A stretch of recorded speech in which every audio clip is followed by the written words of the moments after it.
ಏಯ್, ಮನೆಗೆ ಈಗ ನೆಂಟರು ಬರ್ತಾ ಇದಾರೆ, ಇದನ್ನೆಲ್ಲ ತೆಗೆದು ರೂಮಲ್ಲಿ ಇಡು ಆಯ್ತಾ? ನನಗೇನು ಹೇಳಕ್ ಬರ್ಬೇಡ ನೀನು. ಏನೋ ನನಗೇನು ಹೇಳಕ್ ಬರ್ಬೇಡ ನೀನು. 9 ತಿಂಗಳು ಕಷ್ಟಪಟ್ಟು ಹೊತ್ತಿದ್ದಕ್ಕೂ ಸಾರ್ಥಕ ಆಯ್ತು. ಏನ್ ಕಷ್ಟಪಟ್ಟಿದ್ಯಾ ನೀನು? 9 ತಿಂಗಳಿಗೆ ಏನ್ ಕಷ್ಟಪಟ್ಟಿದ್ಯಾ? ಕಷ್ಟಪಟ್ಟಿದ್ರೆ ನಾನು.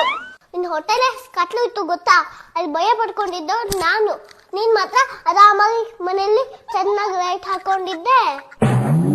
ಅವ್ರ ಮನೆಗೆ ಊಟ ಕರೆದ್ರು, ಇವ್ರ ಮನೆಗೆ ಊಟ ಕರೆದ್ರು ಅಂತ ಚೆನ್ನಾಗಿ ತಿಂತಾ ಇದ್ದೆ. ನನಗ್ ಮಾತ್ರ ಇಲ್ಲಿ ಏನು ಇಲ್ಲ. ಶಾಪಿಂಗ್ ಮಾಡ್ಕೊಂಡು ಎಲ್ಲ ಬಟ್ಟೆ ಹಾಕೊಂಡು ಚೆನ್ನಾಗಿ ಎಂಜಾಯ್ ಮಾಡ್ತಾ ಇದ್ದೆ. ನನ್ನ ಮಾತ್ರ ಇಲ್ಲಿ ಬರೀ ಮೈಯಲ್ಲಿ ಬಿಟ್ಟಿದ್ದೆ.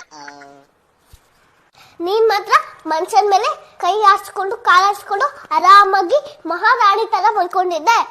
ನನಗಿಲ್ಲಿ ಕೈ ಆಡ್ಸಕ್ಕೂ ಜಾಗ ಇರಲಿಲ್ಲ, ಕಾಲಾಡ್ಸಕ್ಕೂ ಜಾಗ ಇರಲಿಲ್ಲ, ಬಂದ್ ನಯ ವಯಸ್ಸೇ ಜಾಗ ಇರಲಿಲ್ಲ.